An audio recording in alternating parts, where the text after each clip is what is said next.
Welcome back to another episode of the podcast, From the Depths of Darkness to the Light of Success. I am your host, Chris Swick, and on this podcast, we talk about mental health, addictions, ADHD, eating disorders, and really anything anyone's afraid to talk about at the end of the day. Let's make them afraid to not talk about these things going on in the world and break these stigmas with anything that anyone's afraid to talk about. I believe everyone's story is valuable at the end of the day. Doesn't matter what walk of life you come from. You're all welcome on this platform. You can find the podcast over on YouTube. Hit that subscribe button, turn on the notifications. You can see every podcast episode in full video format over there. Head over to Spotify, Google. I'm on Good Pods. That's a great app, everyone. If you're looking to find different podcasts, so many great shows over there. And it's all in one location as well, which is amazing. Also, I would love to introduce to you my next guest. All the way from the UK in London, I got Suswati Basu. You want to take it away and let them know a little bit about you and stuff? And before we get started, her and I found each other on Good Pod. She reached out to me there, emailed me and said, looking for a right fit for my show. And I thought the story we have coming today, folks, is amazing. So you can take it away and let them know a little bit about you, please. Thank you so much, Chris, for having me on your show. I really appreciate it. It's so fabulous to meet other people, other podcasters through these kind of apps. It's fantastic, and again, really appreciate you having me on here. So I have a really quite a weird background. It's just quite a mix of things, but I am a journalist first and foremost. I have a lived experience of mental illnesses as well as physical illnesses. So I am legally disabled, and also I'm recovered eating disorder. I've had a eating disorder growing up as well, which I've recovered from, thankfully. But yes, but aside from that, I am also a multilingual intelligence expert.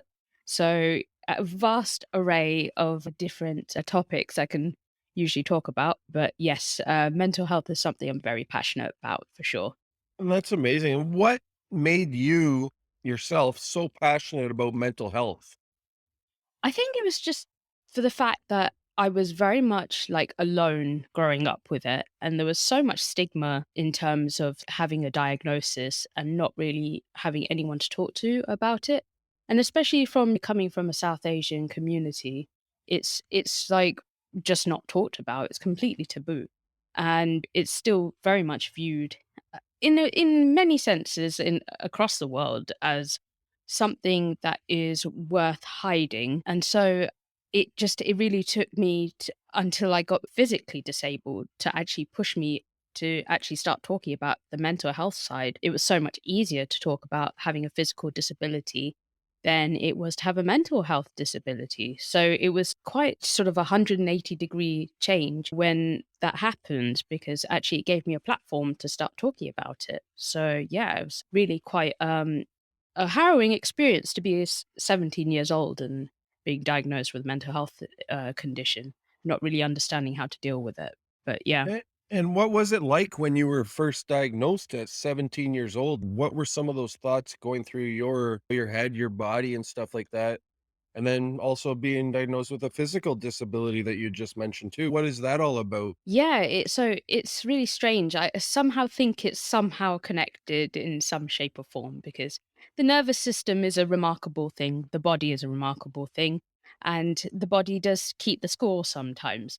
So in my own case, it was a really quite a harrowing experience of being told that I had a borderline personality disorder, and that was my way of coping with very traumatic incidents that I'd grown up with. And and it made me feel like there was something wrong with me, because obviously no one talks about it.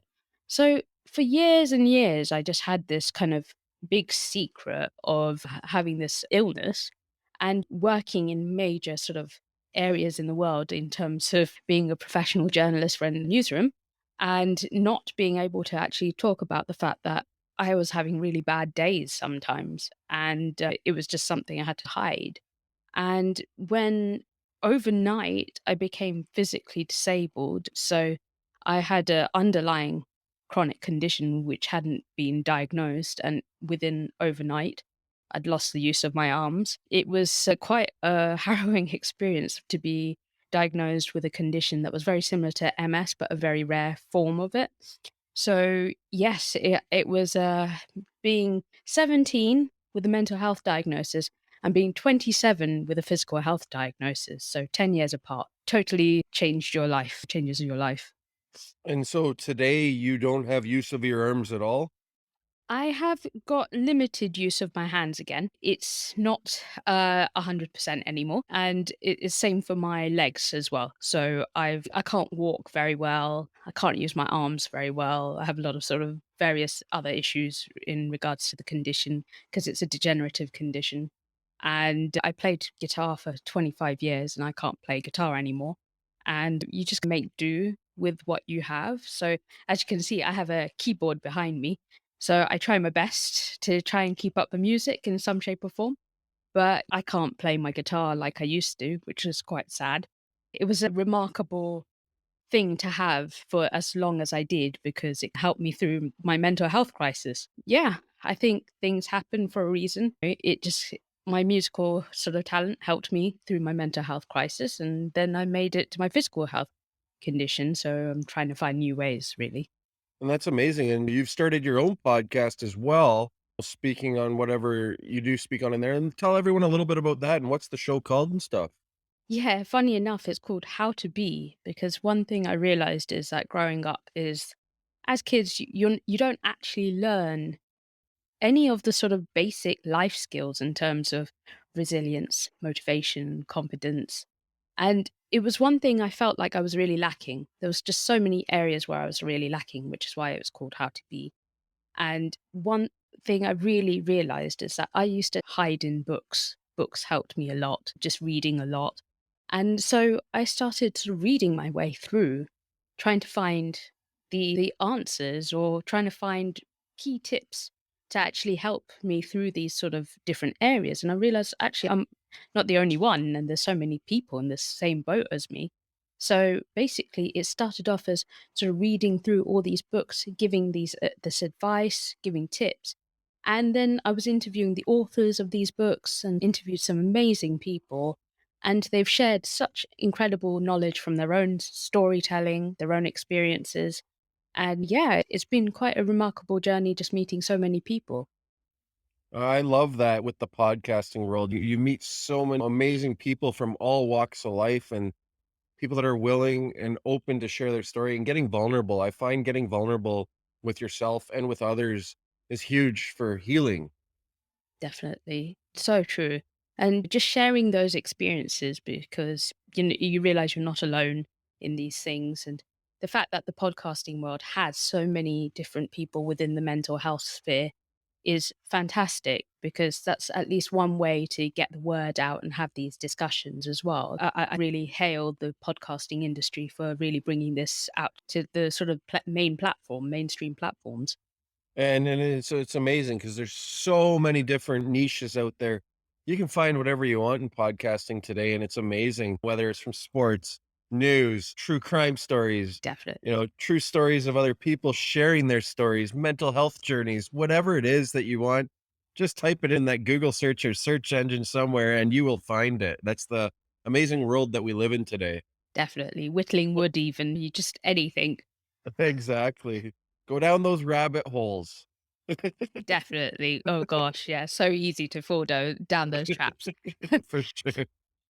So, what do you value most in a friendship today? I think honesty is still very important. Honesty and also having some sort of openness. Being non judgmental is a very big thing because we all have battles that we face. And I think that it's really important that we have an open mind and help support each other through the private battles, you could say. Because not everyone knows what you're going through exactly, but at least they can be there as a support system. So that's very important. I love that you say that too. Be non-judgmental. Put yourself in that other person's shoes and just be there to listen for them. They don't, the no, not everyone's always looking for an answer either. Sometimes they just need you to sit there and listen to them and support them in that way. And that's the best way. Sometimes just sitting there and shutting up is the best support you can be for someone, sometimes going through something. Oh, 100%. 100%. Because exactly, sometimes you don't want unsolicited advice. If you want advice, you'll ask for it. And so, exactly, being there as just someone who's listening is so important, especially in this sphere. So, yes, for sure. So, do you think let's touch a little bit on like dreams and outer world experiences. Can dreams be associated, you think, with the unforeseen future? I always think that dreams are places where you can analyze yourself. So, whether that's actually looking into the future, it maybe just gives you a roadmap in terms of what you could be, giving you the options of what's available. So that's how I've always seen my own dreams because I have very vivid dreams. Oh, you're And one that has very vivid dreams as well. I don't remember my dreams per se, but sometimes like I'll remember little bits and pieces. My partner as well, she has very vivid dreams too. So and goes into really deep detail like when she explains them to me. So yeah, I yeah, can see that she remembers them or sees things very vividly in them too, clear as day. yeah. And it's weird because some people, exactly, my partner doesn't see any dreams at all. And there's just people who just a few of us who can really just sit there and take on board straight after you've woken up what exactly has happened in your dream. And I've always found it really helpful as soon as you wake up. A lot of people have dream journals and things like that just beside their bed, just to make a note of what you've dreamt. Because as soon as you start blinking, apparently, that's when your brain starts to wake up and forget what you've dreamt. So that's what I've been told in terms of just get up, write it down straight away, and try not to write it on your phone because your phone will overstimulate you. Yeah. 100%. So do you write down your vivid dreams then in the dream journal and stuff like that, or a Sometimes I do, especially for ones that have really affected me. So I've woken up feeling really moved in some way, or it's really triggered something. I will write it down and see, okay, where exactly is it triggering? So I can just look back and maybe self-analyze a bit, see what's happened throughout the day, and think about, okay, why I could have had that kind of feeling. No, that makes total sense, and and then it's something you can go back on as well and reflect on that. If it's something that maybe happens again in your dream, "Okay, this happened at this I dreamt this night or this day as well." Maybe it's a reoccurring thing as well.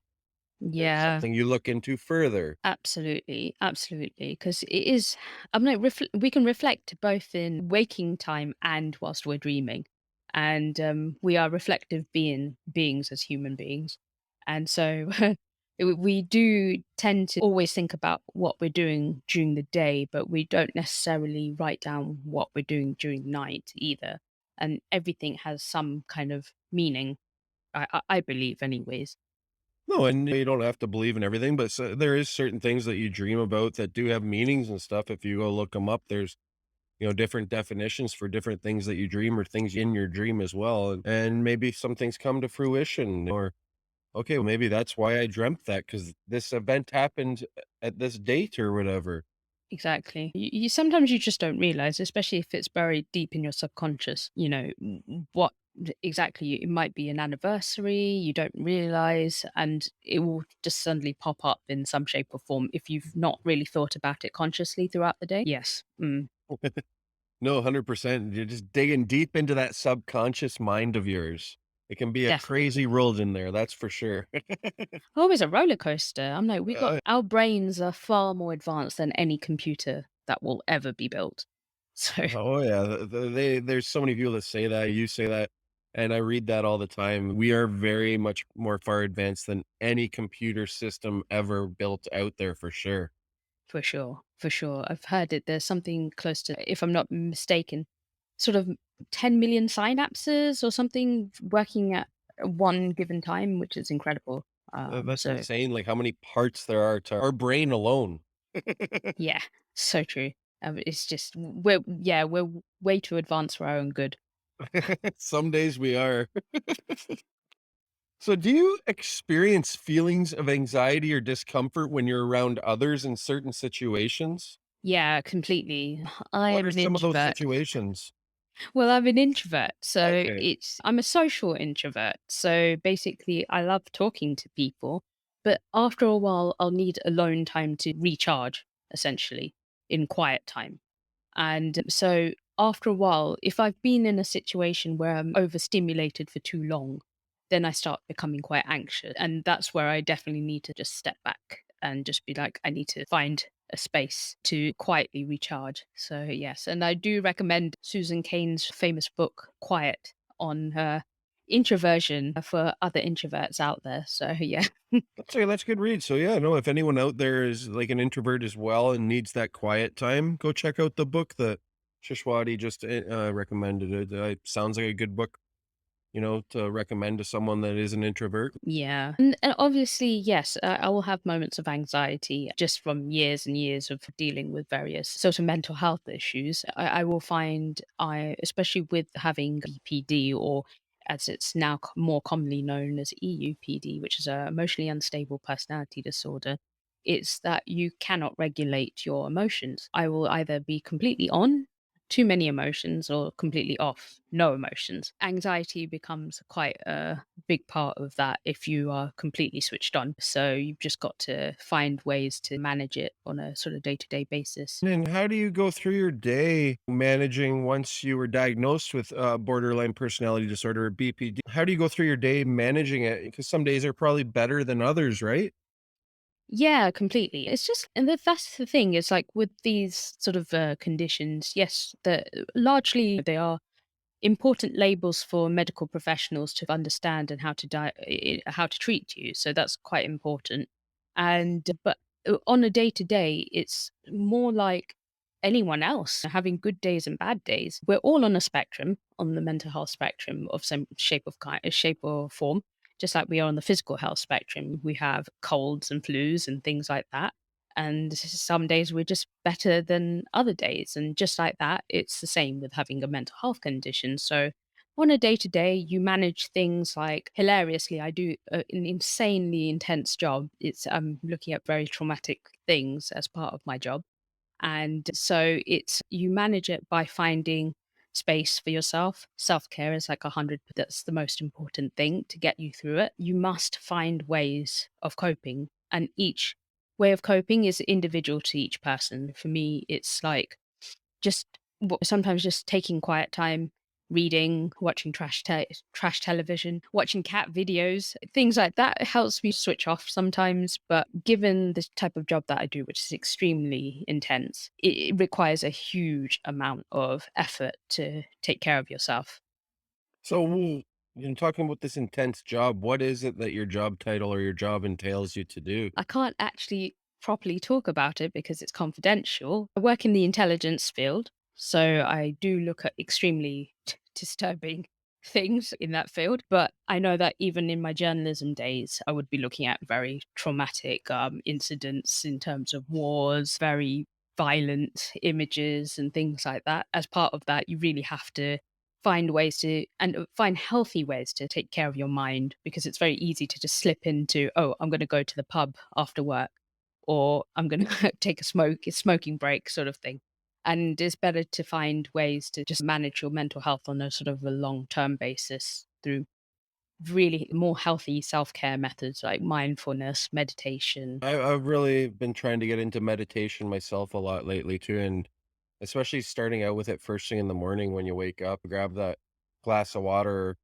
Or I had a guest on recently too. Get up and have a glass of water, hydrate yourself to start the day, and then get on with your day. You know what I mean? Then go to your next thing that you're doing, whether it's the gym or meditation or a walk or whatever it is. Start that day with some hydration. 100%, because your body is like completely dehydrated throughout the night, and your body is basically completely made of water. So it needs hydration as soon as you wake up. So I'm terrible. I can't, I can't really say that I drink a lot of water, which is, yeah, so I really need to practice what I preach there. But yes, definitely. I aspire to drink more water. I even have a nice water jug that's 800 milliliters or whatever it is. And Perfect. if I have 2 to 3 of those during the day at work, I'm usually pretty good and pretty well hydrated then, and have a couple coffee, decaf coffee now, Of course. caffeine. So Well done. Well done. Yeah, that's a caffeine tough was one. caffeine was huge for me when I was drinking 15 to 20 cups a day. Oh god, yeah, that's And then intense. add that in with my ADHD Oh and, god. you got a Oh big jeez. bomb waiting to go off some days. That's intense And then for your sure. mind's racing and Yeah, yikes. And people forget the caffeine is another form of a drug. So, oh, it's a stimulant. exactly. So it's just, oh my God, it's a legal drug. So, It's a my cheap God. form of cocaine. Indeed. And if you have 15 to 20 cups of it, you're getting there. You're getting there. And Yeah. actually, speaking of, here's my water bottle. I have a water bottle that has hours that I need to make sure I drink Oh, by. nice. I've seen those before. That's awesome. And make sure you drink it all. Exactly. It's the only way, otherwise I won't drink it. And I stole that from my partner because I was just like, I'm doing such a bad job at this. Fair enough. Well, if you're using it, maybe he wasn't using it. Maybe. I hope. So, what is it that you really liked that at the time, circle back to your journalism days, what was it that really got you into journalism? Was there something that really attracted you at the time? Do you know, it wasn't even at the time. I was 12 years old when I wanted to be a journalist. I found a diary from my days of being 12 years old, and my teacher had written in it, I hope you get to be a journalist one day and live in China. And that's exactly what I ended up doing. It So ended up in China too? yes, yeah, I had lived in China for 4 years, and it was such an incredible experience, but it was just meant to be, really. I think, again, subconsciously, it was pushing me towards it. I just found it fascinating. Journalism has always been, in my mind, a vehicle for, the truth and information and, giving a voice to those who are voiceless. And having been through my own sort of own situations, it really made sense for me to bring that platform for other people to. So that's why I got into it. And And obviously, worked for a big, like, news company at the time too. Like, were you working for BBC or who were you working for? yeah, so I worked at the BBC at one point. I worked at the Guardian. I ended up in ITV News and Channel 4 News, but I was there for years and went from print media into TV news, which was obviously a whole other kettle of fish, very fast paced. And but it was an incredible experience, and it's really it's difficult field. It's a very difficult field, but just so rewarding when you do it because you're doing something really important and you're trying to provide something very important to people, and just being at the forefront of that was really quite something. And now what types of stories were you very keen and interested in sharing and the truths about them and stuff like that? Like, were there certain topics that were at the top of your list or ones that you excelled in more than others? Yeah, I'm like, because I was an activist for many years. I was For what? working. Oh, so gender activist. So I worked in the field of like rape crisis, domestic violence. So I found those kind of sort of stories really important to share because it's so harrowing listening to people go through things like that. And it was just so important to bring to the forefront some of the atrocities that happen in that situation. Before I was in journalism, I was doing marching through the streets and creating rallies and being part of organizing rallies and sort of events and things like that. And the journalism was just the next stage to bringing more people and more awareness to this sort of issue Now, were there was it certain issues in certain corners of the world or just worldwide? worldwide because it just affected everyone in some shape or form in different ways, of course. But then things like, for example, period poverty affects like across the world. We have people in the UK who cannot afford to buy simple sanitary products and things like that. That is a worldwide issue. Things like that were really important for me to highlight through the writing. But before that, I was doing the actual activism side of it, going out, doing awareness campaigning, fundraising, etc. That's amazing to see everything that you've accomplished thus far in life, including that all in all, including that with your mental health issues and your physical disability that you were diagnosed with, at the young age of 27 and stuff like that. So it's amazing to see how far you've come and what you've accomplished, everything that's going on behind the scenes with your own personal life. I think, yeah, it helped. It helped having someone else to work for and to help because you realize that it's not just you're part of something much bigger and that whatever happens to you is not in a vacuum. And it gives you strength in a way by helping other people. And I think voluntary and service is just such a important part of recovery, just in any shape or form, whether you have an addiction, whether you're battling some level of sort of mental health disorder. Service is such a powerful vehicle to actually move forward. I love that you say that, like volunteer, going out and helping someone that needs help, whatever it may be, just a random act of kindness, anything really. It's a good vehicle, like you said, that helps you move forward and helps you recover as well, gives you hope. Gives you In hope. turn, you give someone else hope as well. Yes. And then you're a part of a collective and you realize suddenly you are one amongst many and you have a family in that way by creating this sort of opportunity for yourself. So I always found it incredibly important, which is why even now I still volunteer in some shape or form whenever I can. Just been volunteering since I was very young. It's just very important for me. For sure, and it's important to do that, and important to instill that in the youth coming up under us today about volunteering. It's not all about sitting on your phone and immersed in your phone or the social media world and stuff like that. There's so much more out there in the world that you can enjoy person to person. There's so much more out there than just sitting on your phone playing games or in your room playing video games and talking to people through a screen and stuff like that. Like, Definitely.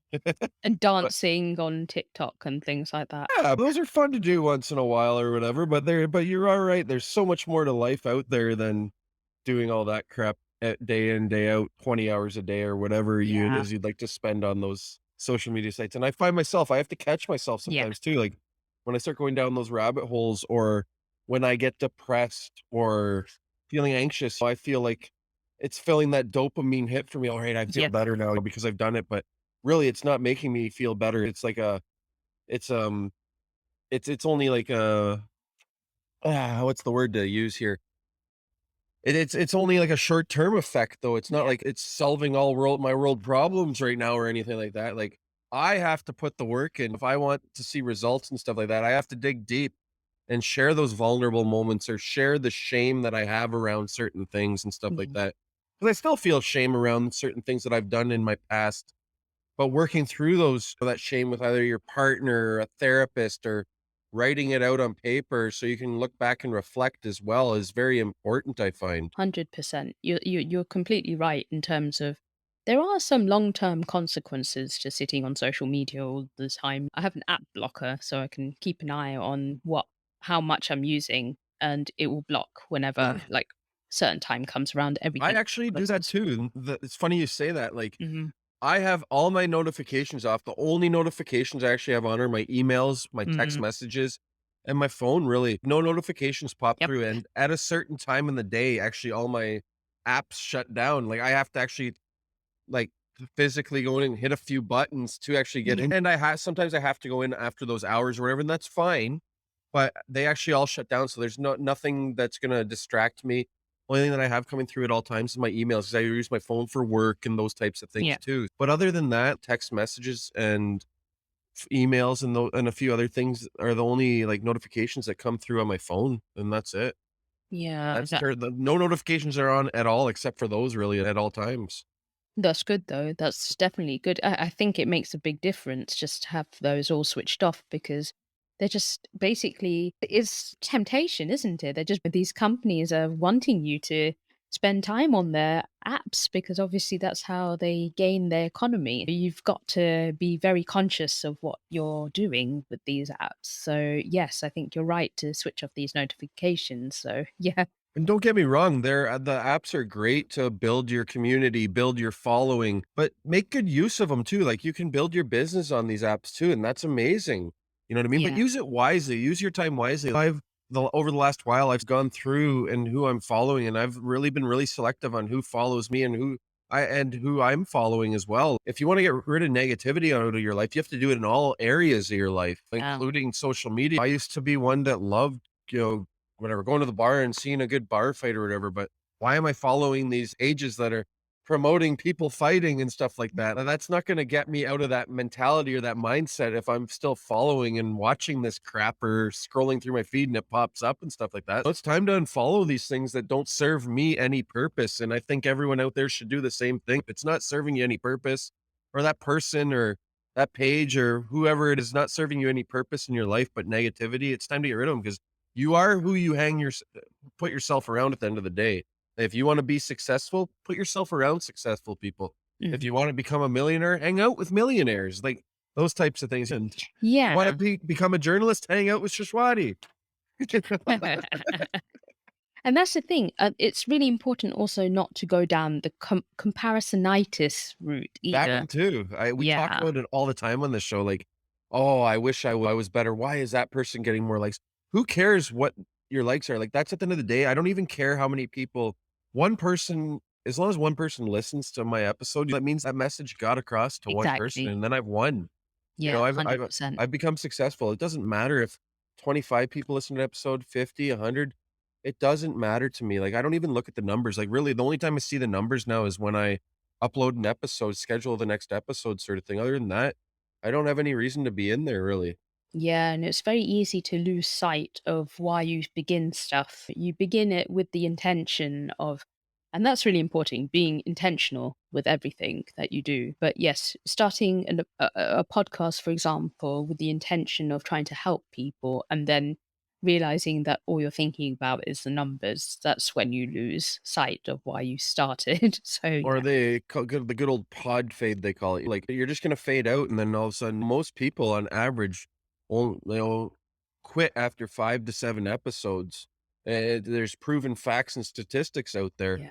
but don't be one of those people. Have a purpose. What's your purpose? What's your why? And it'll push you through to the next episode. Like, you always have to have content planned, or for my sake, I love interviewing people and hearing their stories. So, like, everyone, like I said, has a story at the end of the day.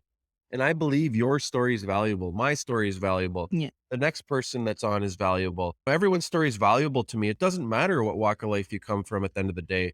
Like, Yeah. I've had every walk of life on this show. It's amazing. People that have served life in prison, wrongfully convicted murderers, you name it, former gang members, people that have been higher ups and stuff like that, professional athletes, like everyone's been on this show. And it's just amazing to see the community you can build around yourself and with others if you are intentional, like you said, with what you're doing in life. I believe my wholehearted purpose years ago, this wasn't my but I believe I'm here to, help others in one way, one shape or form or another. Yeah, definitely. And this is a really good way of doing it because obviously, if you're limited for time or if you find that you just don't have the resources right now to do more than you really want to, I just found like the podcast was a great way to try and help someone out at least. So I think I'm sure a lot of people feel the same way when they do these things. But you're right, everyone has a story to tell and you can learn so much from everyone, which is why I hold these weekly discussion sessions on like Clubhouse and Twitter Spaces about these kind of topics, just to hear what people have to say. It's not something that I get involved with. I just ask questions because I'm just curious. I just want to know what people's experiences are of these kind of topics. It's really interesting to hear about things like what does disobedience mean to someone? Is that a good thing for you? Is that a bad thing for you? What's the connotations, of that? But yeah, so you can learn so much from everyone, really. And what would be one of your favorite podcasts to date that you like listening to that someone else you think might get value from other than yourself or my podcast? Like, is there another good podcast that you listen to out there? Obviously, there's also all the really big ones. You get the Brené Brown ones, and Amazing. She's an amazing author. Oh my isn't God. she? And also, she's just a wonderful speaker. She She has just some true gems. She has some amazing quotes. She really does. And she's a quotable person for sure. Just the way she presents her ideas is just so palatable and easy to follow, especially when you're an academic or a social researcher. It's just really easy to follow her thoughts. And so I find her really obviously great to listen to. There's obviously other people like Glennon Doyle, who's also in the field, who was very famous for the mental health aspect, living with her own sort of issues, and she's obviously written several very best-selling books as a result. But just on a sort of a personal level, some of the people that I've made friends with are like Kate Hanley, How to Be a Better Person with Kate Hanley, which I thought was just such a wonderful thing. She wrote a book about it, and it's really just simple things. It's just the simple acts that we do every single day.